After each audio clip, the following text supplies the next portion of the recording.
Okay, this may be a longer video than you're used to, but it's a powerful one, and I think it's super important, especially for us creators today. I'm going to start by saying punishment is not the way. Now, in the Running Down a Dream book, it's a wonderful book by Tim Grahl, on page 103, he has a tool called Make Failure Extremely Painful. In the example in the book, for this tool, or an example for this tool, he writes a $1,000 check to an employee who stole from him. He hates the guy, but he also wrote a letter of apology to him. Then he sealed that envelope, stamped it, addressed it, and gave it to a friend to mail off. And he told the friend, if he didn't finish his first draft of his manuscript by a certain time, his friend should mail that letter off to this guy he hated. Oof.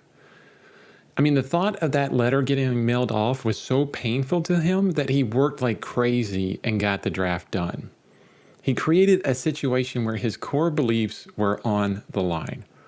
If he didn't succeed, there were consequences that went against everything that he believed in. Was it motivating for him? Yeah, it was motivating. Is this the worst way to get motivated? I think so. Yes, it's the worst way to get motivated.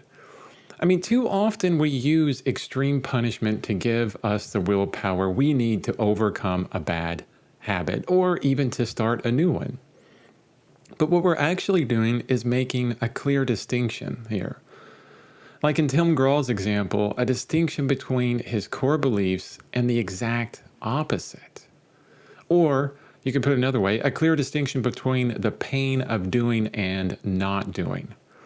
It's like noticing that life was really good only when everything has gone terribly wrong. I know we've all experienced that.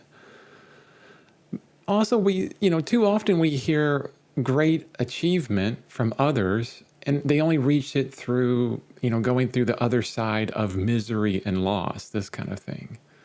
Then we feel that we need to move through that pain ourselves, go through that misery just to achieve the same thing.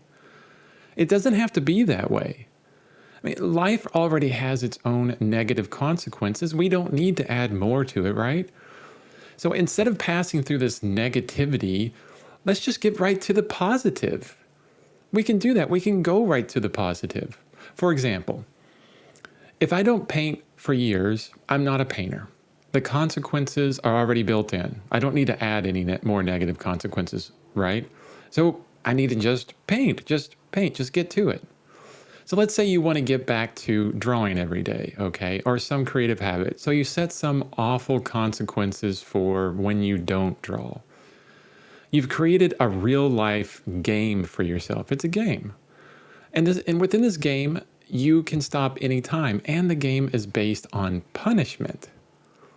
And when you inevitably fail, and it will happen when you inevitably fail, or even if you fall short, I mean, why the hell would you continue if you're going to get punished for it, right?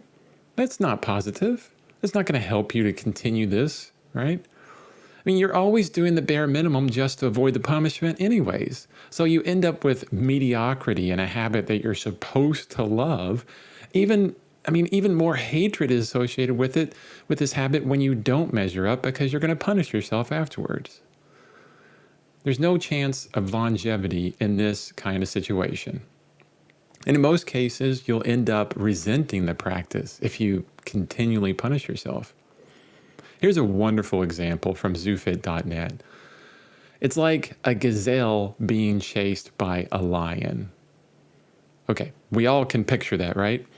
Do you think the gazelles get together and run for fun? Do you think that gazelles actually have a gazelle Olympics? No, they don't. They don't do it for fun, right? No, the gazelle only runs as long as it takes to get away from the darn lion. They don't want to get killed. If they stop, they die, right? So negative punishment there. So they just do the bare minimum to avoid the pain, the death.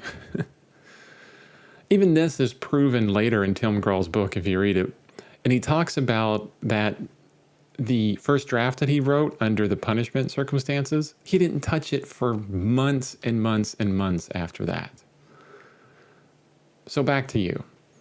Give some thought about some games of punishment that you're playing with yourself. Are you playing any? And how can you get right to the positive? How can you just get to work and make it positive? Celebrate the positivity rather than punishing yourself for not doing what you're supposed to do or what you think you need to do. And in the next post, we'll talk about ways to build motivation for your creative habits that are based on this positivity and not the negativity.